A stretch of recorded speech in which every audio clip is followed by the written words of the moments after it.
कश्मीर में मौजूद थे। किरण पटेल पहला नहीं है, मैं बता दूं आपको। वो तो बेचारा गुजरात से आया था एंड पकड़ा गया, लेकिन कश्मीर के अंदर ही उनको डराया जाता था। उनको बोला जाता था कि वो बाहर से आया है, हमें उसमें सुकून मिला तो हमने उसको अपना, हमारी फैमिलीज ने उसको अपनाया, उसको एम्ब्रेस किया। बहुत अच्छी खूबसूरत बात है, लेकिन आई एम सेइंग कि वो इस धरती का है नहीं।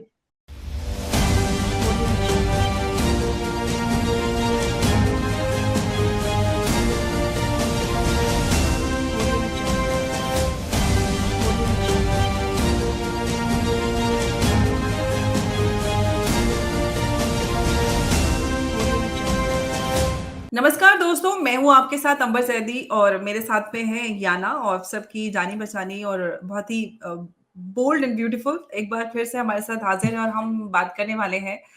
भारत यूँ तो कहते हैं कि दुनिया का सबसे बड़ा एक बिजनेस हब बनता जा रहा है और जिस तरह से हम देख रहे हैं कि विदेशी कंपनियां भारत में निवेश करती जा रही हैं और जो विदेशी निवेश है वो बढ़ता जा रहा है, उसके साथ साथ जो यूनियन टेरिटरी है जम्मू एंड कश्मीर, उसमें भी जो इन्वेस्टमेंट है, फॉरेन इन्वेस्टमेंट, वो भी बढ़ रहा है। और पिछले दिनों ही हमने देखा कि जो यूएई बेस्ड कंपनी है एमार, उन्होंने अपने एक लैंडमार्क प्रोजेक्ट का इनॉग्रेशन किया। हम आज बात करेंगे उसी सब पे, जम्मू एंड कश्मीर में आफ्टर 370 क्या-क्या बदलाव आए हैं, साथ ही साथ महबूबा मुफ्ती जो अभी कुछ दिन पहले मंदिर गई थी, उस पे भी बात करेंगे। याना, बहुत-बहुत स्वागत है आपका एक बार फिर से, नमस्कार। नमस्कार, जय हिंद, अस्सलाम वालेकुम जय आपके सारे व्यूअर्स वालेकुम। को। जी, कैसी हैं आप? मैं ठीक ठाक हूँ। I am very excited. G20 and मौसम, there's no more, like it's now getting warm in Kashmir and hmm, hmm, hmm. everything is great. Alhamdulillah, I'm fine. Thank you. यार कश्मीर जो आज का कश्मीर है, जहाँ पर हम स्टेबिलिटी देख रहे हैं, सिक्योरिटी, इकोनॉमिक डेवलपमेंट और इस सब के आप नज़रिए से आज का जो कश्मीर है, इन सारे उसमें आप किस तरह से देख रहे हैं? क्या-क्या बदलाव आपने देखे हैं? क्योंकि आपने पहला और अभी का कश्मीर दोनों ही देखा है। नहीं, हमने इस बारे में बहुत बात की अंबर, लेकिन अभी जो है वो, अब मुझे कुछ बोलने की जरूरत नहीं है, बिकॉज अब दुनिया ही देख सकती है।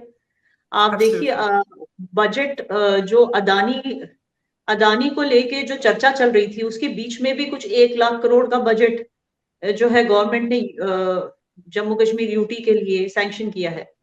और आप सोच सकते हैं कि कितनी सारी जो प्रोजेक्ट्स बंद थे, क्योंकि हर दफा क्या होता था, इट इज क्वाइट अनफॉर्चुनेट कि जो पैसे लोग चैरिटी में देते थे, एनजीओ को देते थे, उन पैसों का गलत इस्तेमाल हुआ करता था। मतलब बहुत सारी ऐसी एनजीओज हैं जो दरअसल दहशतगर्द तंजीमों के साथ मिली हुई थी कश्मीर में, और लोगों का जो पैसा जो चैरिटी समझ के देते थे, वो पैसा यूज हुआ करता था टेरर, दहशतगर्दी फैलाने में। और अभी जो है, इन सब चीजों पर शिकंजा कस लिया सिक्योरिटी एजेंसीज ने, और सिक्योरिटी एजेंसीज को एम्पावर करने की जिम्मेदार जो है वो प्रेजेंट गवर्नमेंट है। और जाहिर सी बात है कि कई सारे लोग, अब आपने कॉनमैन किरण पटेल के बारे में सुना होगा, जो वहां पर आके खुद को कहने लगा कि भाई मैं पीएमओ ऑफिस से आया हूँ। कश्मीर में आके उसने सिक्योरिटी वगैरह सब बरामद कर ली अपने लिए, and he started roaming around like a official from prime minister's office. मगर इसको लेके देखो कितनी आवाज उठाई गई, कौन मैन निकला, ये कैसे इसने उल्लू बनाया एजेंसीज को, कैसे इसने सिक्योरिटी ली अपने नाम पे। लेकिन आप सोचिए, आज तक हमारी गवर्नमेंट को, हमारे लोगों को, इवन जो भोले भाले कश्मीरी हैं जिनको दहशतगर्दी नहीं चाहिए अपने सरजमीन पर, उनको भी कितने जर्नलिस्ट ने कौन किया है। खुद को जर्नलिस्ट बोलकर दहशतगर्दी फैलाते थे, खुद को लीडर बोलकर दहशतगर्दी फैलाते थे। इनफैक्ट बीजेपी में ज्वाइन करके भी जमाते इस्लामी के साथ लिंक्स थे, दहशतगर्दी फैलाते थे। अच्छी अच्छी पोस्ट पोजीशंस में गवर्नमेंट ऑफिसेस में काम करके भी दहशतगर्दी फैलाते थे। ऐसे कॉनमैन पहले से ही कश्मीर में मौजूद थे। किरण पटेल पहला नहीं है, मैं बता दूं आपको। वो तो बेचारा गुजरात से आया था एंड पकड़ा गया, लेकिन कश्मीर के अंदर ही जो है, कश्मीरी लोगों के बीच ही जो रहते थे, कई तो ऐसे थे जो पाकिस्तान से आए थे, खुद को कश्मीरी बोलने लगे। अब जैसे गिलानी साहब का मैं बता दूं, उनका बस लोगों को ये पता है कि वो लाहौर से पढ़ के आए थे। अब उनका कहना है कि वो वहां पैदा भी हुए थे। आपको पता है कि मेरे कुछ रिश्तेदार हैं जो सोपोर से हैं, बहुत ही बुढ़ी नाइन है, मतलब नानी है, नॉट रियल नानी बट नानी की फैमिली से, you can say she is very old. वो कहती है आई डोंट नो ये किसका बेटा है, मतलब ये खुद को बोलता है सोपोर से है, हम तो नहीं जानते कौन सी फैमिली का है, क्या है, कौन है गिलानी। ऐसे भी कॉनमैन आए हैं जो पाकिस्तान से आते हैं, सब ये चीज तो फिर भी समझ में आ गई कि वो लाहौर से पढ़ के 1938 में आया था, लेकिन सबसे बड़ा कॉनमैन तो गिलानी था। आया, रहने लगा कश्मीरी खुद को बोल के, फिर इलेक्शंस भी लड़ा शोपियन से, आई थिंक कहीं से साउथ से कहीं से उसने एमएलए के लिए इलेक्शंस भी लड़े थे। तो आप सोचिए कॉनमैन से भरा होता था कश्मीर एक टाइम पे। लेकिन अब जो है चाहे अपने आप को जर्नलिस्ट बोल के कोई दहशतगर्दी फैलाए, या अपने आप को कोई कहते हैं ना रिलीजियस लीडर बोल के कोई दहशतगर्दी फैलाए, अब किसी को अपीज नहीं किया जा रहा। ये ऐसी गवर्नमेंट है, और लोगों को भी इसकी वजह से क्या है, सुकून मिलता है।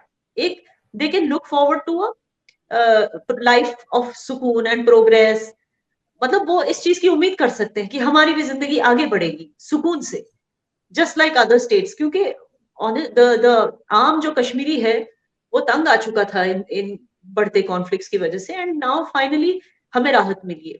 तो ये चीज है, अब हम जो है हम डेवलपमेंट की तरफ देख रहे हैं कि कौन कौन से प्रोमिसेस गवर्नमेंट रख रही है, कौन से प्रोमिसेस गवर्नमेंट नहीं रख रही। अब हमारा जो ध्यान है वो उस तरफ है। एंड ये भी सच बात है कि गवर्नमेंट ने बहुत सारी चीजें प्रॉमिस की थी 370 हटाने के बाद, वो चीजें पूरी नहीं हुई है। जैसे एम्प्लॉयमेंट को लेकर जो प्रोमिस किए गए थे, इवन बहुत सारा पैसा जो सैंक्शन हुआ था, इवन लास्ट ईयर भी सैंक्शन हुआ था, उससे पहले भी sanction 28,000 crore industrial budget sanction किया गया था, उसका क्या हुआ। आप इन लोगों ने रूल्स एंड रेगुलेशंस इतने एम्बिग्यूअस रखे, किसी को समझ ही नहीं आते रूल्स एंड रेगुलेशंस कश्मीर में क्या है, किसके पास जाना है, कौन सा लाइसेंस किस चीज के लिए लेना है, किसी को समझ ही नहीं आता। अब इसकी वजह से लोगों के लिए मुश्किल हो रही है लोन लेने में, ये सब चीजें करने। तो फैक्ट्रीज बनी नहीं जिस तरह से बीजेपी ने प्रॉमिस किया था कि भाई यूटी बनाने के बाद यहाँ पर इंडस्ट्रियल कॉम्प्लेक्सेस आएंगे, वो कुछ बनी ही नहीं। तो वो सारा पैसा जो है वापस सेंटर को चला गया था। तो ऐसी भी चीजें हैं जो उन्होंने पूरी नहीं की, लेकिन सिक्योरिटी को लेकर इन्होंने बहुत राहत दिया है। और सिक्योरिटी की वजह से ही इमार ग्रुप और इस तरह के ग्रुप्स जो है, foreign groups, even national groups सामने आ रहे हैं कश्मीर में। अब स्विगी आ गया है, जोमेटो आ गया है कश्मीर में, ऐसी बहुत सारी चीजें आ गई हैं जो बाकी के इंडिया में है। डोमिनोज, पिज्जा हट आ गया हमारे यहाँ। तो मतलब ये सब पहले मॉल्स, ठीक है ना, ये सब पहले it was out of our imagination कि ये सब हमारे कश्मीर में होगा। सिनेमा, तो एक जैसे आम जिंदगी होती है एक आम इंडियन की, वैसे अब यहाँ पर जिंदगी होती जा रही है, and that's the best part. Ji.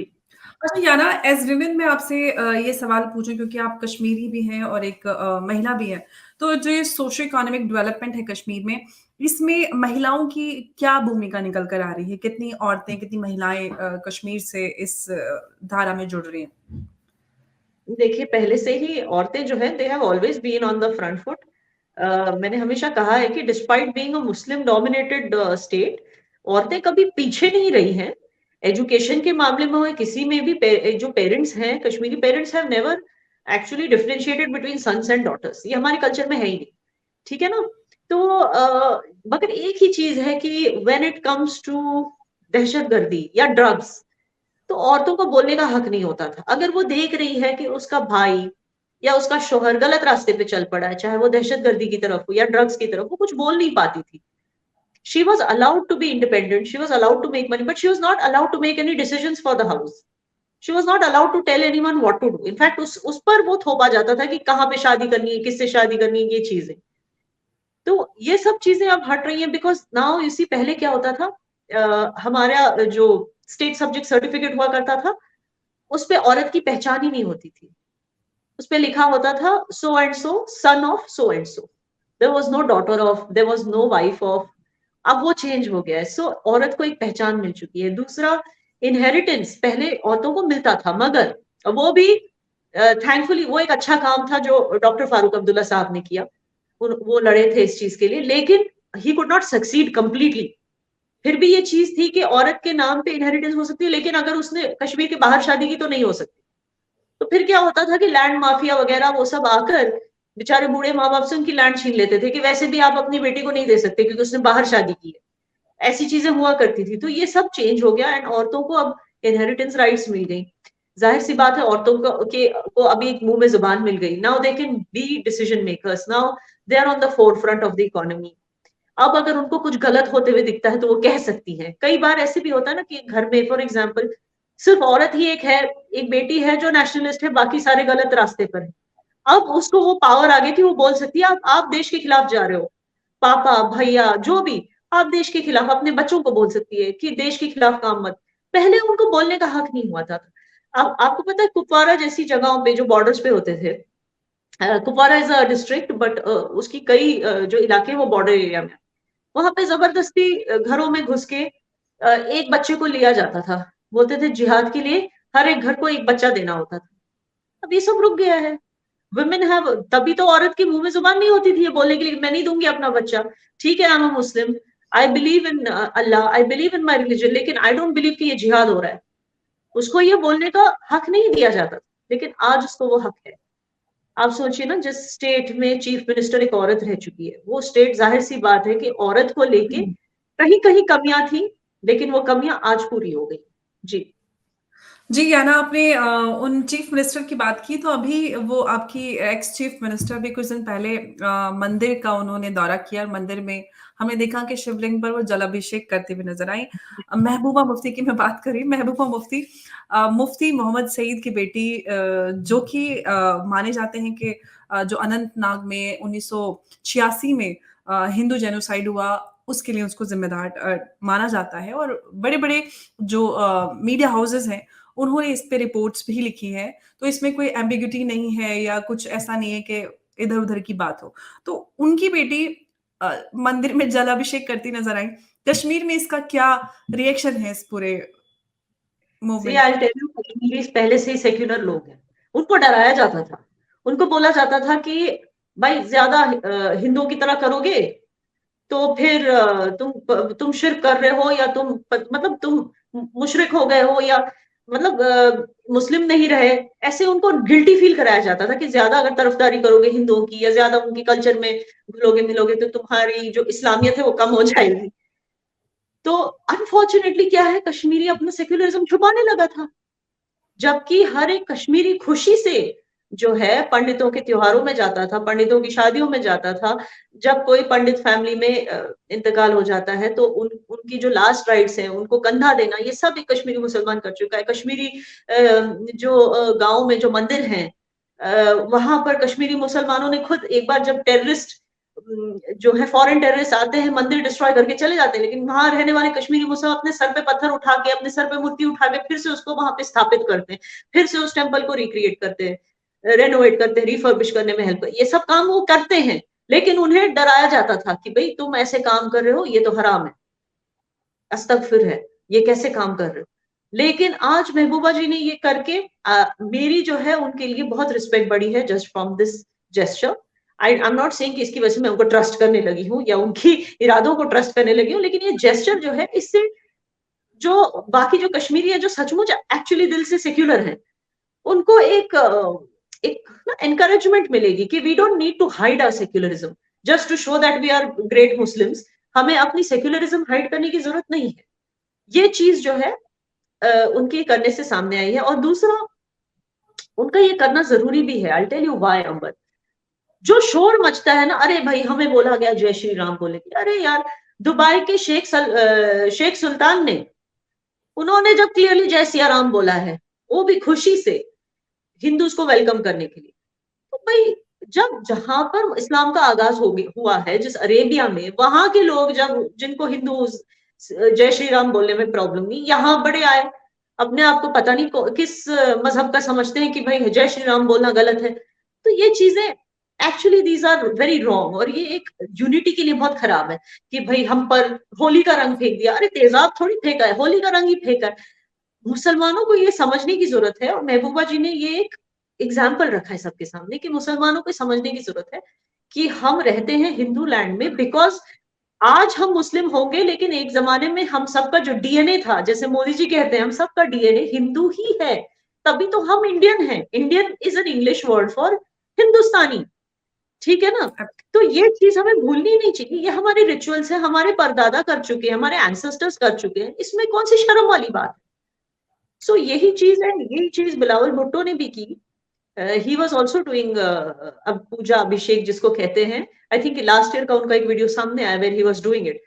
So it's a very nice gesture. Indirectly that, अगर एक लीडर दिखा रहा है कि मुझे भाई इस चीज में कोई प्रॉब्लम नहीं, तो उसके फॉलोअर्स भी ये समझते हैं कि इस चीज में कोई प्रॉब्लम नहीं, तो it's a very good thing. और हिंदू मुस्लिम यूनिटी के लिए लीडर्स को ये करना चाहिए एंड रेगुलरली करना चाहिए। जैसे अगर it's not a big deal कि डॉक्टर फारूक अब्दुल्ला साहब ने अपनी फोटो लगा दी सोशल मीडिया पे, फर्स्ट क्लास में हज पे जा रहे हैं। आप सोचिए कश्मीर में because of no employment, lack of employment की वजह से यंगस्टर्स जो हैं वो खुदकुशी कर रहे हैं, झेलम रिवर से कूद के कितने केसेस सामने आए। अच्छा, मैं मानती हूँ कि इसमें गवर्नमेंट की फेलियर है, लेकिन फारूक अब्दुल्ला क्या करेंगे? सुबह उठेंगे, बीजेपी को गाली देंगे, एलजी गवर्नमेंट को गाली देंगे, सो जाएंगे। लेकिन कितना पैसा खर्च करते हैं वो एक फर्स्ट क्लास टिकट में, हज पे जा रहे हैं एक फर्स्ट क्लास टिकट पे। और वही अगर वो इकोनॉमी से गए होते और वो पैसा किसी गरीब को दिया होता, कम से कम उसकी बच्ची या बच्चा मरने से बच सकता था। I am just giving you example. तो मैं बता रही हूँ कि सोशल मीडिया पे फर्स्ट क्लास की टिकट चेपने का क्या मतलब है, इससे किसी को क्या हेल्प होगी? लेकिन महबूबा जी ने जो किया, उससे जो है हिंदू मुस्लिम यूनिटी में, हिंदू मुस्लिम यूनिटी बरकरार रह सकती है। सो it's a big thing. These leaders must understand what they post and what they don't post on social media makes a big difference to the masses. अच्छा, Yes. याना आपने कहा कि महबूबा मुफ्ती के इस कदम से हिंदू मुस्लिम यूनिटी मेंटेन हो सकती है, बरकरार हो सकती है। लेकिन जो 1986 में मुफ्ती मोहम्मद सईद के सर जो अनंतनाग का जो ये इतना बड़ा उनके ऊपर ज़िम्मा है, जो कुछ भी हुआ अनंतनाग में, आपको नहीं लगता कि अगर आज वो हिंदू मुस्लिम यूनिटी को लेकर आगे इनिशिएटिव्स ले रहे हैं, तो जो आई एम श्योर कि उनके सामने सारी चीज़ें हुई हैं, उनको पता है सारी चीज़ें। तो आपको नहीं लगता कि उनको जो कुछ भी हुआ पास्ट में उसके लिए उनको जो कश्मीर के हिंदू उनसे माफी मांगनी चाहिए आगे नई शुरुआत करने के लिए? देखिए, पास्ट में जो हुआ ना, तब कौन सी गवर्नमेंट थी और आज कौन सी गवर्नमेंट है, फर्क है। आज वो गवर्नमेंट है, आज एक हिंदुस्तानी गवर्नमेंट है। मैं हिंदू नहीं बोल रही हूँ, हिंदुस्तानी गवर्नमेंट है। पहले जो है फॉरेन गवर्नमेंट थी, इंडिया को जो रूल कर रही थी। And why am I saying it foreign? Not only because of Sonia Gandhi, not only because of Sonia, उसके पति भी बाहर पड़े हुए हैं, ठीक है ना, उसका बेटा भी बाहर पड़ा हुआ है, ठीक है ना। They belong to Abrahamic religion, ठीक है ना। एब्राहमिक रिलीजन, हम मुस्लिम हैं दोनों, लेकिन we know for a fact कि एब्राहमिक रिलीजन जो है इंक्लूडिंग इस्लाम, वो इस धरती का नहीं है, वो बाहर से आया है। हमें उसमें सुकून मिला तो हमने उसको अपना, हमारी फैमिलीज ने उसको अपनाया, उसको एम्ब्रेस किया, बहुत अच्छी खूबसूरत बात है। लेकिन आई एम सेइंग कि वो इस धरती का है नहीं, वो रिलीजन। इस धरती का कौन सा रिलीजन है, ठीक है ना। इस धरती की क्या कल्चरल वैल्यूज है, क्या एथॉस है, वो आपको एक ही जो है दुनिया की सबसे बड़ी और आज की तारीख में सबसे पावरफुल सिविल सोसाइटी मानी जाती है, आरएसएस। हमारा जो कल्चर है वो आरएसएस में है, ये बात सच है। चाहे हम हिंदुस्तानी मुस्लिम है या हिंदुस्तानी हिंदू है या हिंदुस्तानी क्रिश्चियन है या हिंदुस्तानी सिख है, हमारा जो कल्चर है, संस्कृति है, वो आरएसएस में है, ठीक है ना। वो पिछली गवर्नमेंट में नहीं था। और ये मैं नहीं कह रही हूँ, ये दुनिया को पता चल रहा है। जो अभी अभी जो मैंने बातें की, that RSS is the most powerful civil society in the world today because it is so culturally enshrined in India. ये चीज मैंने नहीं बोली है, ये चीज एक वेस्टर्नर्स बोल रहे हैं, फॉरेन मीडिया में लिखा जा रहा है। अब देखिए, वॉल स्ट्रीट जर्नल में एक राइटर ने एक आर्टिकल लिखा, इनका नाम है वॉल्टर रसल मीड। उन्होंने लिखा है कि आरएसएस जो है दुनिया की सबसे पावरफुल सिविल सोसाइटी है। इस सिविल सोसाइटी में से निकल करके, मतलब एक धरती का जो हमारा कल्चर है, वो कल्चर को सीख के, उसको निकल के जो पॉलिटिशियंस बने हैं उनसे बना हुआ है बीजेपी। अब मैं ये नहीं कह रही कि बीजेपी में सारे जो है वो नेता जो है वो कोई भगवान जैसे हैं, ऐसे में नहीं कह रही हूँ, मगर जो मेन पोजिशंस पे है वो आरएसएस के ही है। और वो उनका जो नजरिया है वो कोई हिंदुत्व नजरिया नहीं है जैसे बताया जाता है। ऐसे लोगों के द्वारा बताया जाता है जो एक्चुअली इंडियन नहीं है, बाहर से बैठ के कतारी लोग बोलते हैं, फलस्तीनी लोग बोलते हैं, यूके में बैठे हुए मुस्लिम बोलते हैं, कनाडा में बैठे हुए मुस्लिम बोलते हैं। अरे तुम्हें क्या पता कि हमारा क्या कल्चर है? और राहुल हमारे जो गांधी भी मुस्लिम ब्रदरहुड से, बोको हराम से उसकी तुलना कर देते हैं। राहुल गांधी तो भारत में ही पले पड़े बड़े अफसोस की बात है। आई नो, आई थिंक वो बाहर पड़े हैं। आई डोंट नो बाहर क्यों। बाहर पढ़े हैं, लेकिन भारत में जन्मे हैं, पले बड़े हैं, तो थोड़ा तो He कुछ was तो होना raised, चाहिए। his father passed away when he was very young. I think he was raised by a foreigner mother. यार उनको नहीं है हमारे cultures. I'm sorry to say, मैं मानती हूँ कि उनकी फैमिली में बहुत लोगों ने अपनी जान गंवाई है देश के लिए, लेकिन they are not exactly, they are that elite class. Indians will look at them as elite class, not as हमारे लीडर जो हमारे बीच में से निकले हैं. We don't look at them like that. लेकिन आरएसएस को हम ऐसे देखते हैं, और इनका जो नजरिया कोई हिंदुत्व नजरिया नहीं है. इनका नजरिया, अगेन इसी वॉल्टर रसल मीड ने बोला है कि इनका जो नजरिया है, जब इनका इंटरव्यू लिया जाता है, ये एक ही बात करते हैं कि इंडिया को कैसे ग्लोबल सुपर पावर बनाना चाहिए, इंडिया में कैसे लोगों की इकोनॉमी बेहतर होनी चाहिए, लोगों को सारे हक मिलने चाहिए. और जब वो लोग ये सब बातें करते हैं, वो हिंदू और मुस्लिम बोलते ही नहीं. आरएसएस वाले ना हिंदू ना मुस्लिम कुछ नहीं बोलते, बस बोलते इंडिया. ठीक है ना, ये आरएसएस है. इसमें से निकला है बीजेपी का जो मेन जो हेड है. I am not talking about all the netas. मुझे पता है कि इसमें बहुत सारे ऐसे भी नेता हैं जिन्होंने सिर्फ करप्शन किया है, जिन्होंने बीजेपी का नाम खराब किया है. ठीक है ना, या जो लोग बीजेपी में यकीन रखना चाहते हैं उनको भी बदनाम किया है, स्पेशली मुस्लिम. तो ऐसे भी लोग हैं. लेकिन द मेन कोर, आप समझ रही है मैं क्या कहना, the main core of BJP, जो जो कोर हेड है पेरेंट बॉडी में, वो जो आरएसएस से बिलोंग करते हैं. और आरएसएस जो है, इट इज ऐसी संस्था है जो सिर्फ इंडिया को आगे देखना चाहती है और हर एक सिटीजन को प्रॉस्पर करते हुए देखना चाहती है. और ये जो है फॉरेन मीडिया आप समझने लगी. तो अब क्या है, when you are living with people जो who are majority Hindus, and when you know कि आरएसएस एक ऐसी ऐसी संस्था है जो किसी को अपीज नहीं करती. ठीक है ना, मुसलमानों को अपीज नहीं करती, इसका ये मतलब नहीं कि हिंदूज को अपीज करती है. अब किरण पटेल तो कॉनमैन निकला, उसको किया ना अरेस्ट, उसको थोड़ी छोड़ दिया फ्री. वही मैं कह रही हूँ कि किसी को अपीज नहीं करती. लेकिन सोशली हमें ये पता है कि we are living in a place जहां पे हिंदू ज्यादा हैं. ये हमारे ही भाई बहन है. अगर हम ये बात समझते हैं कि ये हमारे ही भाई बहन है, तो जाहिर सी बात है उनके त्योहारों में हिस्सा लेना is part of our culture. अगर हम खुद को इंडियन बोलते हैं, हमें इंडियन गवर्नमेंट से सारे राइट्स चाहिए. इंडियन कॉन्स्टिट्यूशन की बात कर, तो पहले तो हमें मानना होगा हम इंडियन है. And how can we agree that we are Indian? Because we have to agree कि इस्लाम के आने से पहले, इस्लाम की आमद से पहले हम हिंदू थे सारे के सारे. जिस दिन हम ये मानेंगे, तब हम हकदार हैं उन राइट्स के जो हमको इंडियन गवर्नमेंट से मिलते हैं. और जिस दिन हम ये मानते हैं, उस दिन हमें होली मनाने में या अभिषेक पूजा करने में कोई प्रॉब्लम नहीं होनी चाहिए. So this is a twist which Indian Muslims have to understand. बिल्कुल, और ये एक बहुत ही गंभीर समस्या है और जो बहुत बेसिक और कॉमन प्रॉब्लम है जो मुसलमानों में देखी जाती है, जो कल्चर और रिलिजन को मिक्स कर देते हैं. और अनफॉर्चुनेट है कि भारत में ही ये सारी चीज़ें पाई जाती हैं, क्योंकि हम वो जगह, वो देश जहाँ से इस्लाम निकला, एमबीएस की हम बात करते हैं, बल्कि भारत के मुफ्ती मौलाना तो एमबीएस को भी इस्लाम से थोड़ा-सा खारिजी करते हुए नज़र आते हैं. उसके कितने हाँ. सारे मौलानाओं ने मेरे शो पे कहा, अरे उसको कहाँ इस्लाम पता है, वो तो बिका हुआ है यहूदियों के हाथ एंड ऑल दैट. तो Can you imagine? एमबीएस को भी Can you? अगर इस्लाम सऊदी से अरेबिया खारिज के पास इजराइल से ज्यादा पैसा है, वो क्यों बिकेगा जाके? वो बस चाहता है कि मेरी कंट्री में जो है, ये जो मौलाना मौलवी हैं, इनकी जो पावर है वो कम होनी चाहिए. I don't want my country to be ruled by these people, and he is right. Because ये मैं बहुत अपने ही रूल्स एंड रेगुलेशंस बना, ये खुद, मैं एक बात बताऊं अंबर, ये मौलवी मौलाना खुद इस्लाम से भटके हुए लोग हैं. जिस तरह की तकरीरें ये आजकल करते हैं औरतों को लेकर, उनके जिस्म को लेकर, ये खुद इस्लाम से भटके हुए लोग हैं. दैट इज वाई एमपीएस जैसे लोग चाहते हैं कि ये भटके हुए लोग मेरे देश को नहीं रूल कर सकते. मैं सऊदी नेशनलिज्म को प्रमोट करना चाहता हूँ, ना कि वहाबिज्म को. और इसलिए ये इन लोगों के खिलाफ है, और इन लोगों की जो करतूतें हैं उसके खिलाफ. और मुझे नहीं लगता वो गलत है. जी. एब्सोल्युटली. और हर एक देश का जो भी लीडर होता है, वो अपने देश की डेवलपमेंट के बारे में, तरक्की के बारे में सोचता है. और एमबीएस भी या फिर हम पूरे मिडिल ईस्ट की बात करें, वहाँ पे पूरी तरह से हम पैराडाइम शिफ्ट देख रहे हैं, डेवलपमेंट हो रहा है, सोच में, थॉट प्रोसेस में, आइडियोलॉजी में हम बदलाव देख रहे हैं. तो ये एक बहुत ही अच्छा एक बदलाव है पूरे साउथ ईस्ट एशिया के लिए. और भारत तो उसमें एक लीडर के तौर पे आगे बढ़ रहा है, तो ये हमारे, हम सब के लिए एक बहुत गर्व की बात है.